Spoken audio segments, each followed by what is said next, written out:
నీ చిన్నప్పటి నుండే నా చుట్టూ అన్నాన్ని తిరుగుతుంటే నీ మీద నాకే తెలియని అనుబంధం ఏర్పడింది. ఇప్పటివరకు నువ్వు ఒంటరి ప్రయాణం చేశావు. ఇక నుండి దాంపత్య జీవితంలోకి అడుగుపెట్టావు.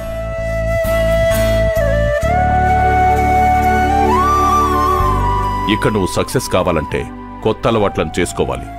ఉన్న పాత అలవాట్లను కొన్ని తీసివేయాలి. ఒక ప్రజాప్రతినిధి అయ్యుండి కొడుక్కి తండ్రి చెప్తున్నట్టుగా మీరు చెప్తుంటే చాలా సంతోషంగా ఉందండి.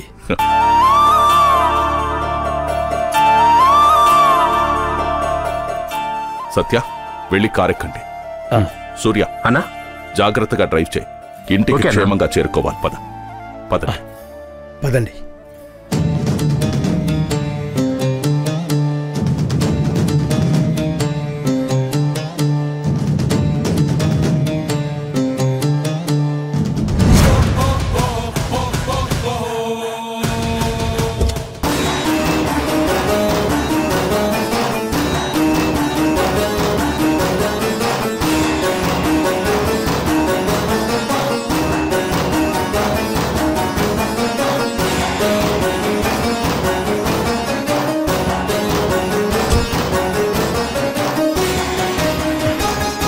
మనమ్మా, పెళ్ళైన కొత్తలోనే అలగడం, మూతి ముక్కు తిప్పకూడదు. శుభం కాదు.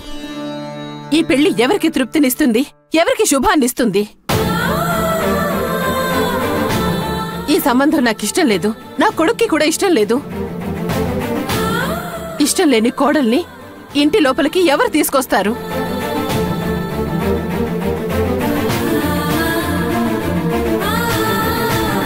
చూడు మనమ్మా, ఇంటికెళ్ళిన తర్వాత ప్రశాంతంగా మాట్లాడుకోవచ్చు. ఇప్పుడు మాత్రం గొడవ చేయకు. పద, వెళ్ళొస్తామండి. మంచిదండి. నమస్కారం. సంతోషం.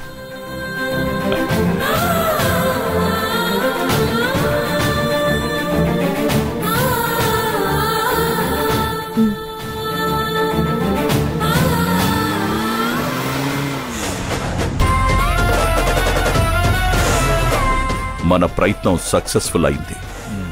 మంజుని కోడలుగా స్వీకరించడానికే ఇష్టం లేని వాళ్లతో వాళ్ల ఇంటికే పంపించాను. కానిస్టేబుల్ మంజుని ఈ పెళ్లి పేరుతో మన సత్య దగ్గర కస్టడీలో ఉంచింది మన పెన్ డ్రైవ్ని సంపాదించుకోవడం కోసం.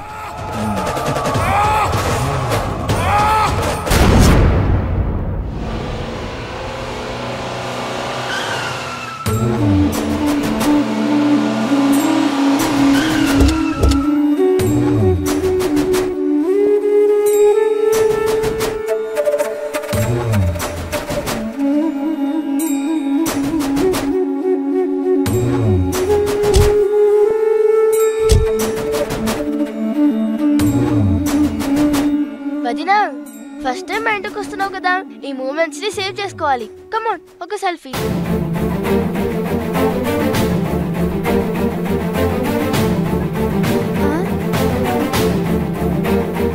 అన్నయ్య, కాస్త నవ్వుతూ పోజ్ ఇవ్వు. అలా మొహం తిప్పుకుంటే ఎలా? నన్ను విసిగించుకో. అన్నయ్య ప్లీజ్ అన్నయ్య. వాడికి ఇష్టం లేదని చెప్తున్నాడు కదే, అర్థం కావట్లేదా? ఎందుకు వాడిని విసిగిస్తున్నారు? మీరు మీ సెల్ఫీలును. మణి ఆగు.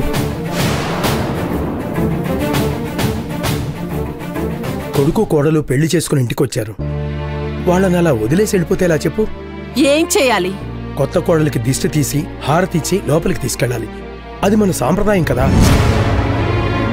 పైగా అత్తగారిగా నీ బాధ్యత కూడా. అంతా నేననుకున్నట్టు సక్రమంగా జరుగుంటే మీరనుకున్నట్టు అత్తగారిగా అన్నీ చేసేదాన్ని.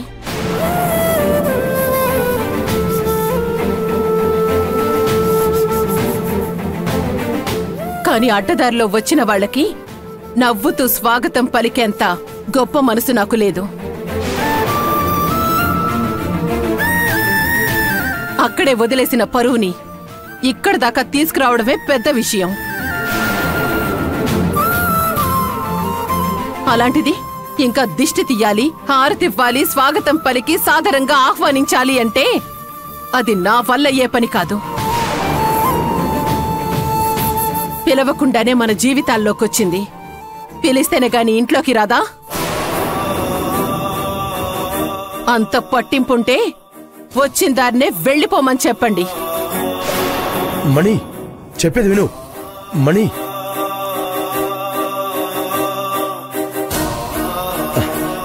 చూడమ్మా, మీ అత్తగారి మాట కరుకే కాని తనది చాలా మంచి మనసు.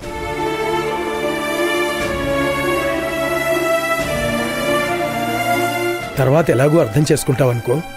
చూడు, నువ్వేమీ పట్టించుకోకుండా సంతోషంగా హాయిగా ఇంట్లో కడుగుపెట్టు. అంతా మంచే జరుగుతుంది మనకి. అరే సత్య, ఏమీ పట్టనట్టు అలా ఉంటావేమిట్రా? తనకు కాస్త ధైర్యం చెప్పరాదు? కొత్త కదా, కొంచెం భయపడుతోంది.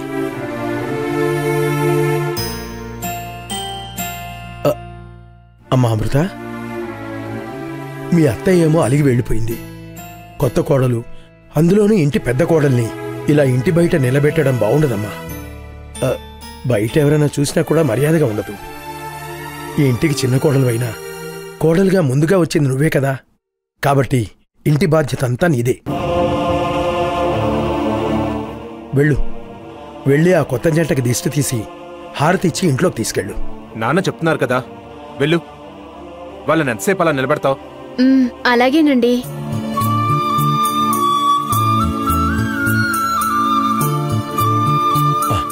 మీరు రండి. సత్య, రండి.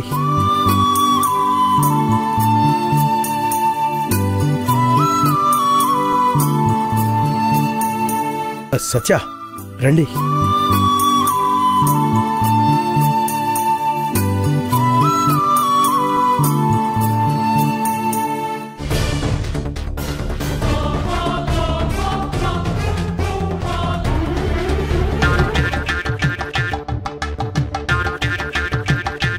దేవుడా, ఓ మంచి దేవుడా, నువ్వున్నావు. నువ్వెప్పుడు నాతోనే ఉన్నావు. పెళ్లికి ముందు నీ దగ్గరికి వచ్చి కన్నీళ్లు పెట్టుకుని కుమిలిపోయాను. ఆ రూప కోడలుగా వచ్చిందంటే ఇంట్లో నా బ్రతుకు పని మనిషి అయిపోతుంది. మా అత్తయ్య కళ్ళకి నేను కనీసం మనిషిలా కూడా కనిపించను. నువ్వే కాపాడాలని వేడుకున్నాను.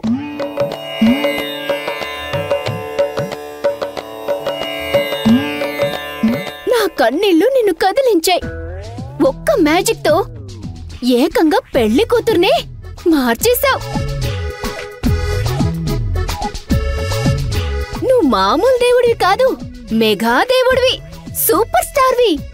నీకు శివరాత్రికి ఎన్ని రకాల ప్రసాదాలు నైవేద్యంగా పెడతానో చూడు. అవన్నీ తిన్నాక అమ్మో ఇక చాలా అమృత అనాలి. అమృత, త్వరగా రామ్మా. ఆ మావయ్య, వస్తున్నాను. వస్తాను స్వామి. మిగిలిన బ్యాలెన్స్ మళ్ళీ వచ్చాక మాట్లాడుకుందాం. వస్తాను.